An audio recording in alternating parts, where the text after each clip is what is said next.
नमस्कार दोस्तों। Current affair 67th BPSC के लिए जो हम वीडियो सीरीज़ बना रहे हैं उस सीरीज़ का ये नेक्स्ट वीडियो है और मैं एक बार फिर से रिपीट कर देता हूँ कि अगस्त और सितंबर का हम कंप्लीट कर चुके हैं और ये जुलाई मंथ का है। इस वीडियो में हम लोग 12 जुलाई से लेके 15 जुलाई तक का करंट अफेयर्स देखेंगे। स्टार्ट करते हैं। सबसे पहले विश्व जनसंख्या दिवस जो हमारा 11 जुलाई को मनाया जाता है। ये इम्पोर्टेंट कभी कभी थीम पूछ देता है कि विश्व जनसंख्या दिवस का थीम बताइए। तो इसका थीम जो है मैं इंग्लिश में ही पढ़ देता हूँ। Rights and choices are the answer, whether baby boom और bust, the solution to shifting fertility rates lies in prioritising the reproductive health and rights of the people. सब कुछ बच्चों के बारे में, रिप्रोडक्टिव हेल्थ के बारे में सब कुछ लिखा हुआ है। इसको देखते ही पता चल जाएगा कि ये वर्ल्ड पॉपुलेशन विश्व जनसंख्या दिवस का थीम है। याद करने की ज़रूरत नहीं है, इतना से काफ़ी है। उसके बाद जो रथ यात्रा होती है भगवान जगन्नाथ के लिए पुरी उड़ीसा में होती है, ये हमारा 12 जुलाई को स्टार्ट होता है। उतना इम्पोर्टेंट नहीं है, इसको स्किप कर सकते हैं। इम्पोर्टेंट है अभी देखिए नेपाल में प्रधानमंत्री जो है उसमें कॉन्स्टिट्यूशनल क्राइसिस, संवैधानिक प्रॉब्लम चल रहा था, कॉन्स्टिट्यूशनल क्राइसिस चल रहा था। और अभी जो नेपाल के प्रधानमंत्री नियुक्त हुए हैं वो हैं शेर बहादुर देउबा। ये नए प्रधानमंत्री नियुक्त हुए हैं और ये इम्पोर्टेंट है, इसको ज़रूर नोट कर लीजिएगा। उसके बाद एक स्पोर्ट्स का न्यूज़ है। स्पोर्ट्स में क्या है कि यूरो 2020 यूरो 2020 ट्रॉफी जो है ये पेनाल्टी शूट आउट में इटली ने जीता था और ये लंदन में जीता था और इन्होंने इंग्लैंड को हराया था। इम्पोर्टेंट इसलिए है ये कि एक तो ये बहुत बड़ा टूर्नामेंट है। उसके बाद ये 2006 का फीफा वर्ल्ड कप जो इटली ने जीता था उसके बाद पहला बड़ा जीत है इटली का, इसलिए इम्पोर्टेंट है, इसको ज़रूर से नोट कर लीजिएगा। स्पोर्ट्स से रिलेटेड न्यूज़ है। उसके बाद एक न्यूज़ आता है नेक्स्ट हमारा चाइना कोवैक्स फैसिलिटी के बारे में। तो देखिए, कोविड वैक्सीन्स को दुनिया भर के देशों में वितरित करने के लिए, सभी देशों को सही ढंग से मिले, एक ग्लोबल अलायंस बना है। एक पूरी दुनिया भर के अलायंस बना गया है और इस अलायंस का नाम है कोवैक्स। ठीक है, कोवैक्सीन से इसको कोवैक्सीन से इसको कंफ्यूज मत होइएगा। कोवैक्स का है COVAX। CO ये कोरोना के लिए है, कोविड के लिए है, और वैक्स है वैक्सीन के लिए। ठीक है, इसमें अगर देखिएगा तो इसका जो पर्पस था कोवैक्स बनाने का, इसका पर्पस ही था पूरी दुनिया के लोगों को कोविड की वैक्सीन्स समानुपाती ढंग से, मतलब जहाँ पे ज़्यादा अगर कोविड का केसेस है उनको ज़्यादा, इस तरह से जहाँ पे कम है उनको कम, मतलब कि उसको अच्छे से डिस्ट्रीब्यूट करने के लिए। तो ये जो 3 संस्था का नाम है जिन्होंने मिल के इसको बनाया है, और ये तीनों से पहला तो संस्था है कि ये पहला तो गावी है, ग्लोबल वैक्सीन अलायंस है। उसके बाद सेपी है, coalition for epidemic preparedness innovations. ठीक है, और तीसरा है WHO, वर्ल्ड हेल्थ ऑर्गेनाइजेशन। तो इसमें ये इम्पॉर्टेंट है। उसके बाद एक बड़ा ही इंटरेस्टिंग न्यूज़ है कि UK मतलब कि यूनाइटेड किंगडम जो है, इन्होंने 50 साल के बाद इंडिया को एप्पल यानी कि सेब एक्सपोर्ट किया है। तो थोड़ा सा इंटरेस्टिंग न्यूज़ है, इसलिए इम्पोर्टेंट हो सकता है ये, किस कंट्री से काफ़ी दिनों के बाद ऐसे एक्सपोर्ट हुआ है। उसके बाद हमारा एक न्यूज़ आता है बिहार से रिलेटेड है, और बिहार में आपदा तो जानते ही हैं, बहुत तरह की आपदा आती है, बाढ़ है, सूखा है, वज्रपात है, जैसे जिसको ठनका बोलते हैं। तो एक सेकेंड एनुअल लाइटनिंग रिपोर्ट है, जो ठनका का रिपोर्ट है वो पब्लिश हुआ है, और उसमें दिखाया गया है कि ये जो ठनका है एक बहुत बड़ा कारण है प्राकृतिक रूप से मरने वालों का। और बिहार में सबसे ज़्यादा लोगों का इसमें डेथ हुआ है 1 अप्रैल 2020 से लेकर के 31 मार्च 2021 तक। सबसे ज़्यादा 401 लोगों का डेथ हुआ है ठनका गिरने से, बिजली गिरने से, यानी कि वज्रपात होने से। बहुत इम्पॉर्टेंट है, बिहार रिलेटेड है, इसको ज़रूर नोट कर लीजिएगा। ठीक है, उसके बाद एक ब्लू ओरिजिन से रिलेटेड न्यूज़ है, उसको इग्नोर कर सकते हैं। एक हमारा अभी आप लोगों ने फाइनेंशियल मतलब वित्तीय न्यूज़ है ये, विथ से रिलेटेड है। बैड बैंक या फिर इसको national asset reconstruction company NARC एक बनाया गया है और इसको रजिस्टर कर लिया गया है मुंबई में।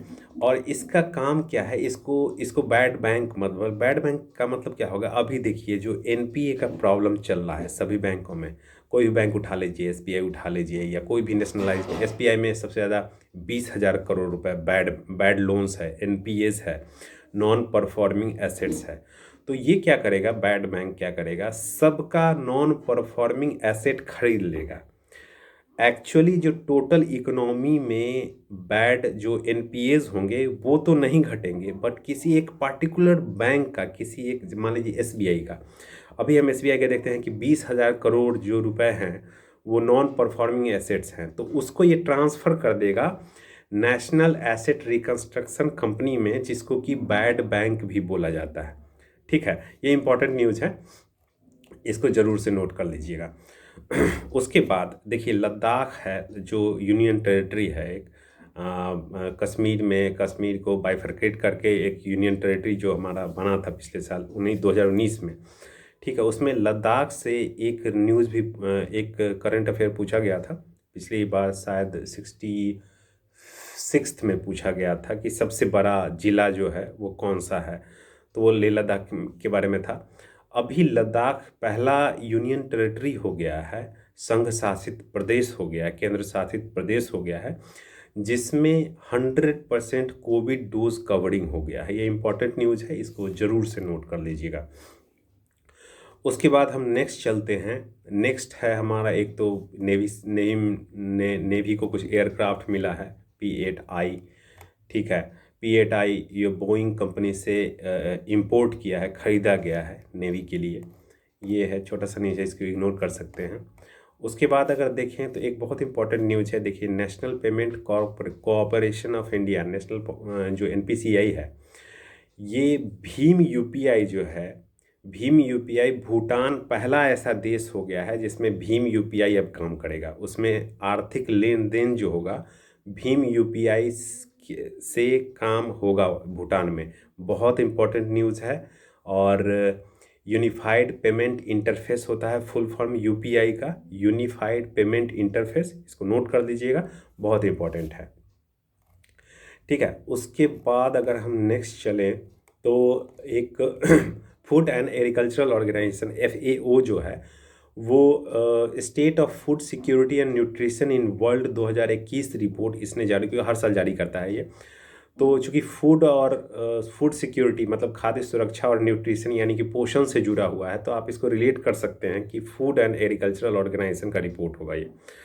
ठीक है, ये कोविड-19 पेंडेमिक के बाद खाद्य सुरक्षा पे क्या असर हुआ है, ये इसके बारे में बताता है। और ये इम्पॉर्टेंट इसलिए भी है कि फूड सिक्योरिटी जो है वो बिहार के इकोनॉमिक जो सेक्शन होता है पेपर 2 का, उसके लिए भी काफ़ी इंपॉर्टेंट पेपर है। इससे पहले भी 63rd में पूछ चुका है फूड सिक्योरिटी पे क्वेश्चन, पूरा फुल क्वेश्चन, तो बहुत इंपॉर्टेंट है, आपको मेंस में भी ये मदद करेगा।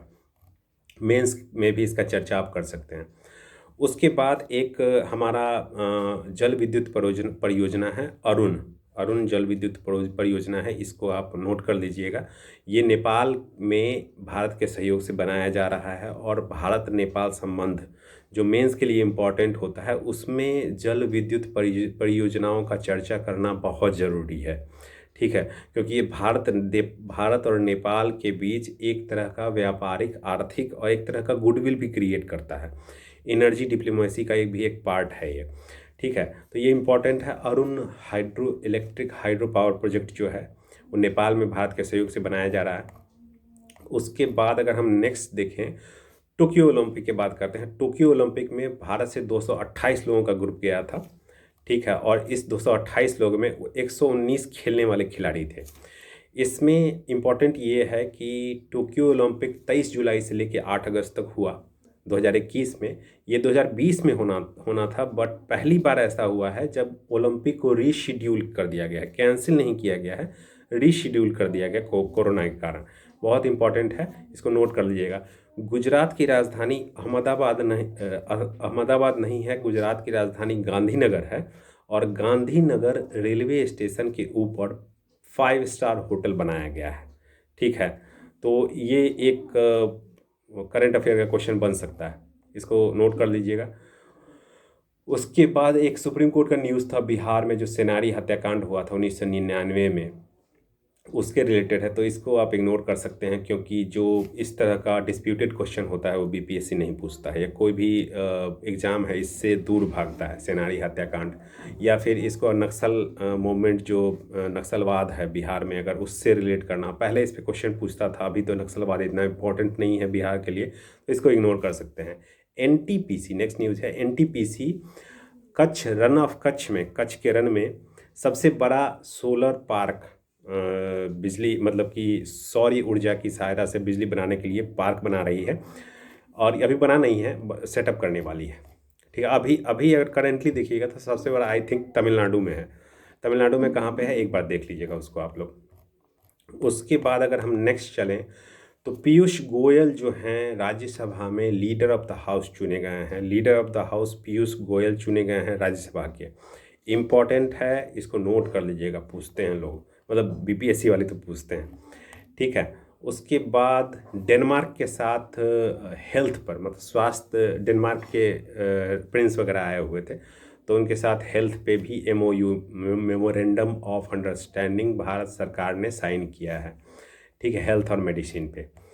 उसके बाद अगर SCO देखें, संघाई कोऑपरेशन ऑर्गेनाइजेशन, जो 8 देशों का, इसमें मध्य एशिया मतलब के देश हैं, चाइना है, रसिया है, पाकिस्तान है, इंडिया है।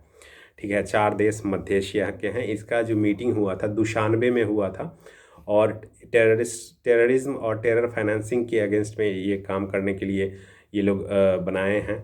उसके बाद देखिएगा 15 जुलाई 2021 को स्किल इंडिया मिशन का 6ठा वर्षगांठ था, 6ठा जयंती था, जो भी कर सकते हैं, बर्थडे मान सकते हैं। ठीक है, ये विश्व युवा स्किल दिवस, वर्ल्ड यूथ स्किल्स डे 15 जुलाई को होता है, उसी पे मनाया जाता है ये। उसके बाद एक सेक्शन 66A है, 2015 में एक केस हुआ था, उसमें सुप्रीम कोर्ट ने ऑर्डर दिया था कि सेक्शन 66A जो है IT एक्ट का, वो अनकॉन्स्टिट्यूशनल है, असंवैधानिक है, बट फिर भी उसमें FIR दायर किया जाता था, तो उसको सुप्रीम कोर्ट ने बोला है कि सारा FIR को कैंसिल करो। ये मेंस के लिए इम्पोर्टेंट है, PT के लिए इम्पोर्टेंट नहीं है। उसके बाद फिट फॉर 55, ये लेजिस्लेशन जो है, कानून जो है, यूरोपियन यूनियन ने बनाया है जलवायु परिवर्तन से लड़ने के लिए, ये इम्पोर्टेंट है, इसको नोट कर लीजिएगा। ठीक है, उसके बाद गगनयान के बारे में, विकास इंजन यूज होता है गगनयान। हाँ, ड्रोन रूल्स जो होते हैं, ड्रोन का इस्तेमाल करने के लिए 3 तरह का मैपिंग किया गया है, ग्रीन जोन, येलो जोन और रेड जोन। और इन तीनों को मतलब कि ड्रोन का डेवलपमेंट हो सके देश में, उसके लिए इसके बनाया गया है। इतना ही है, ये हमारा 15 जुलाई तक का करंट अफेयर कवर हो गया। आगे हम लोग नेक्स्ट वीडियो में देखेंगे। Thank you.